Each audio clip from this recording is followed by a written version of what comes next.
So hello guys, केरी Saturday में आपका स्वागत है। यहाँ मिलने वाला हर एक सैटरडे इवनिंग को एक thrilling and horrifying real life story.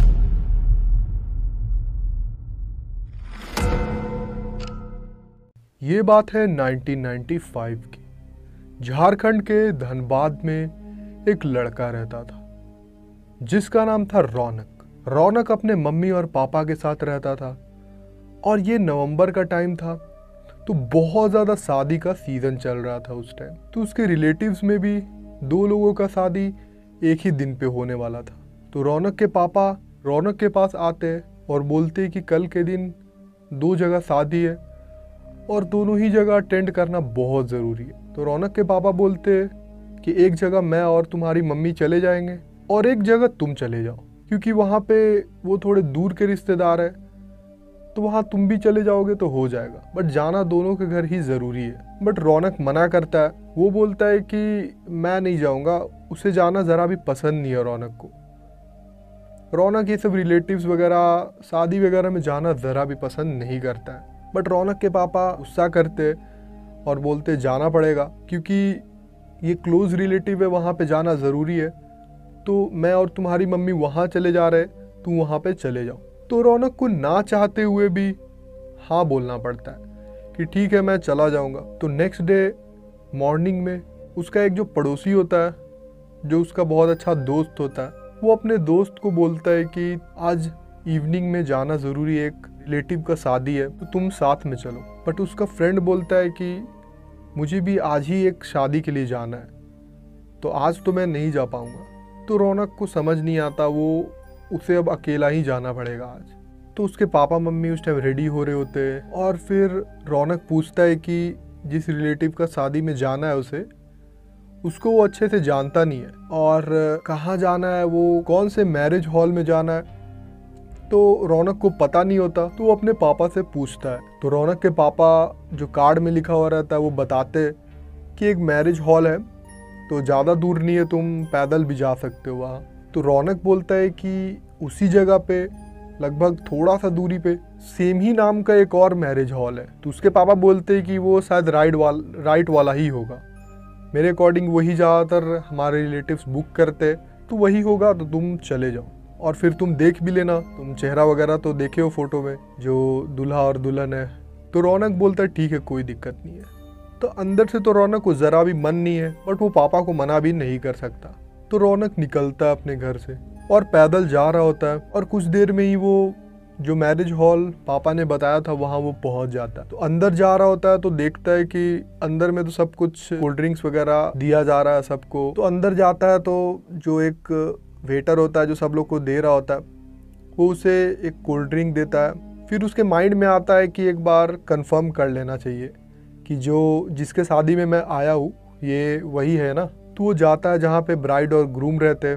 तो वो जो देखता है तो वो शॉक्ड हो जाता है। वो देखता है जो दूल्हा और दुल्हन है वो है नहीं, क्योंकि उसने चेक किया था, उसने फोटो देखा था, तो उससे ज़रा भी मैच नहीं कर रहा है। और फिर वो नाम भी देखता है तो नाम भी डिफरेंट रहता है। तो रौनक सोचता है जल्दी से वो निकल जाए, बट वहाँ से बारात निकल ही रहा होता है। तो जैसे वो जल्दी से भागने की कोशिश करता है वहाँ से, जैसे वो निकल रहा है तो वहाँ पे बारात में सब लोग डांस कर रहे हैं। तो एक आदमी जो कि लगभग देखने से लग रहा था कि 45 to 50 ईयर्स का होगा, जो एक आदमी होता है वो उसको खींच लेता है वहाँ पे बारात में। वो एकदम शॉक्ड हो जाता है कि मुझे क्यों खींच रहा है। उसको लगता है कि शायद उसने देख लिया है और वो समझ चुका है कि रौनक को बुलाया गया नहीं था, फिर भी वो आया है बिन बुलाए मेहमान की तरह, ये सब। तो रौनक के माइंड में यही सब चल रहा होता है। फिर वो आदमी ज़बरदस्ती उसको डांस करने के लिए कहता है बारात में, और उसका हाथ छोड़ ही नहीं रहा। रौनक बोल रहा है मुझे जाने दीजिए, बट इतना तेज़ गाना बज रहा है, फ्लैश लाइट्स वगैरह इतना ज़्यादा हो रहा है और वहाँ पे क्रैकर्स भी बस्ट किए जा रहे हैं। वो सब आवाज़ में उस आदमी को कुछ सुनाई नहीं दे रहा होता। वो बस डांस कर रहा है, वो उसको भी हाथ पकड़ के डांस करवा रहा है ज़बरदस्ती। रौनक एकदम निकलने का वहाँ से कोशिश कर रहा, बट वो निकल नहीं पा रहा। जब रौनक को एकदम से फील होता है किसी ने धीरे से उसे धक्का दिया शायद, तो वो मुड़कर जब देखता है तो वो शॉक्ड हो जाता है। एक आदमी का ऐसा लग रहा है कि आँख में जो पूरा होल है उसका आँख ही नहीं है, ऐसा लग रहा है किसी ने रॉड डाल दिया दोनों आँख में, वो गायब है एकदम, ब्लड भी नहीं आ रहा है और वो पूरा ब्लैक एकदम होल की तरह गड्ढा बन चुका है उसका आँख में।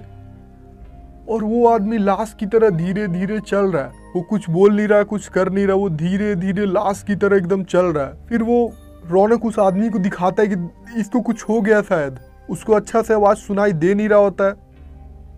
बट वो आदमी इशारा से बोलता है इग्नोर करो, ये सब नॉर्मल है, कुछ नहीं, ये सब। वो इग्नोर करने के लिए बोलता है रौनक को। रौनक अब तक बहुत ज्यादा डर चुका है, कुछ तो गड़बड़ लग रहा है उसे।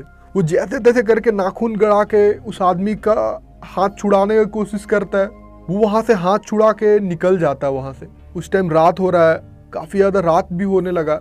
और जब वो बारात से हल्का सा बाहर की ओर निकलने की कोशिश करता है तो वो देखता है कि वो तो एक शमशान घाट की तरफ जा रहे हैं। वो बारात लगभग शमशान घाट वहीं पास में ही है। रौनक ये देखकर बहुत ज्यादा डर जाता है। ये बारात उसको नॉर्मल तो जरा भी नहीं लग रहा। रौनक अंदर से बहुत ज्यादा घबराया हुआ है। अब फिर वो जा रहा है वापस घर जाने के लिए। जब वो जा रहा है तो पीछे में जो बारात के पीछे जैसे कार रहता है जिसमें दूल्हा और दुल्हन रहती है, वो उसी कार से क्रॉस करके जल्दी से घर जाने की कोशिश कर रहा है। वहां पे भीड़ भी बहुत ज्यादा है। तो वो कार की तरफ से जैसे ही गुजर रहा होता है, उसका नजर पड़ता है दूल्हा और दुल्हन की तरफ।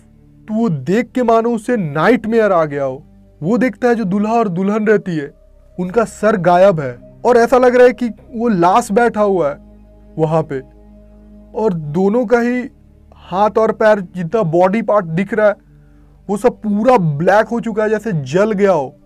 वो राख की तरह एकदम ब्लैक ब्लैक है और दोनों का ही सर गायब है। ये देख के तो मानो रौनक एकदम पागल हो चुका है।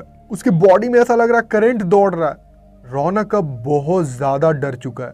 इस टाइम पे ऐसा लग रहा है कि रौनक अभी के अभी बेहोश हो जाएगा। फिर रौनक जब वो देखता है बारात की तरफ तो बारात के जितने भी आदमी है उनका किसी का भी गला नहीं होता, सबका गला काटा हुआ, फिर भी सब डांस कर रहे हैं। ये देखकर रौनक का मानो खून सूख गया हो। वो इस टाइम बहुत ज्यादा डर चुका है। उसे समझ नहीं आ रहा कि वो क्या करे। फिर रौनक वहां से एकदम भागने की कोशिश करता है, स्पीड में दौड़ता है, वहां से भागने की कोशिश करता है बहुत जोर से। वो पीछे मुड़ने का उसका हिम्मत भी नहीं है। वो स्पीड में भाग रहा है। वहां से जल्दी से जल्दी घर पहुंचता है। उसे लगभग आधा घंटा लगता है घर पहुंचने में। और उस बीच में उसे इतना डर लगा जितना उसे कभी नहीं लगा था। फिर जल्दी से वो अपने रूम में जाता है, अपने घर जाता है और वहीं पे एकदम बेड में पड़ जाता है वो, और एकदम उसका बॉडी कांप रहा है। फिर जब वो सुबह उठता है तो रौनक के पापा पूछ रहे होते कि क्या हुआ, तुम अजीब तरीका से क्यों सोए हुए हो। तो रौनक सब कुछ अपने मम्मी और पापा को बताता है कि उस रात क्या क्या हुआ उसके साथ। बट रौनक के पापा सरप्राइज नहीं होते। इनफैक्ट बोलते कि तुम तो नॉर्मली आए थे घर में और तुम तो आकर सीधा सो गए, कुछ तो हुआ नहीं, तुम कुछ बिहेव भी नहीं किए, कुछ रिएक्ट नहीं किए। हो सकता है वो सब तुम्हारा इमेजिनेशन हो, तुम्हारा वहम हो। बट रौनक को पूरा बिलीव है कि उसने ये सब चीज़ अपने आंखों से देखा और ये सब चीज़ वो पूरी तरह बिलीव करने लगता है। उसके बाद से वो बहुत ज़्यादा डरता है किसी के शादी में जाने से।